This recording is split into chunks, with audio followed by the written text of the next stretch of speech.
വഷളായ ബന്ധങ്ങൾക്കിടയിലും ഇന്ത്യയുടെ 79ാമത് സ്വാതന്ത്ര്യദിനത്തിന് ആശംസകൾ നേർന്നുകൊണ്ട് പ്രസ്താവന പുറത്തിറക്കിയിരിക്കുകയാണ് യു.എസ്. State department. ലോകത്തിലെ ഏറ്റവും വലുതും പഴക്കമേറിയതുമായ ജനാധിപത്യ രാജ്യങ്ങൾ തമ്മിലുള്ള ശക്തമായ ബന്ധത്തെ പ്രശംസിച്ചുകൊണ്ടാണ് US. State secretary Marco Rubio പ്രസ്താവന പുറത്തിറക്കിയത്.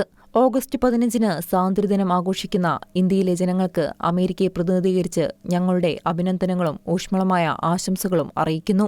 ഇന്ത്യയും യു.എസും ഇന്തോ പസഫിക് മേഖലയിൽ ഒരു ദർശനം പങ്കിടുന്നുവെന്നും വ്യത്യസ്ത മേഖലകളിലുടനീളമുള്ള പങ്കാളിത്തമാണെന്നും US. State secretary Marco Rubio തന്റെ ആശംസയിൽ പറഞ്ഞു. ലോകത്തിലെ ഏറ്റവും വലിയ ജനാധിപത്യ രാജ്യവും ലോകത്തിലെ ഏറ്റവും പഴക്കമുള്ള ജനാധിപത്യ രാജ്യവും തമ്മിലുള്ള ചരിത്രപരമായ ബന്ധം ദൂരവ്യാപകമാണ്. കൂടുതൽ സമാധാനപരവും സമൃദ്ധവും സുരക്ഷിതവുമായ ഇന്തോ പസഫിക് മേഖലയെക്കുറിച്ചുള്ള പങ്കിട്ട കാഴ്ചപ്പാടാണ് രണ്ട് രാജ്യങ്ങളെയും ഒന്നിപ്പിക്കുന്നത്. ഒരുമിച്ച് പ്രവർത്തിക്കുന്നതിലൂടെ അമേരിക്കയും ഇന്ത്യയും ഇന്നത്തെ ആധുനിക വെല്ലുവിളികളെ നേരിടുകയും ഇരു രാജ്യങ്ങൾക്കും ശോഭനമായ ഭാവി ഉറപ്പാക്കുകയും ചെയ്യുമെന്നും റൂബിയോ പ്രസ്താവനയിൽ പറഞ്ഞു.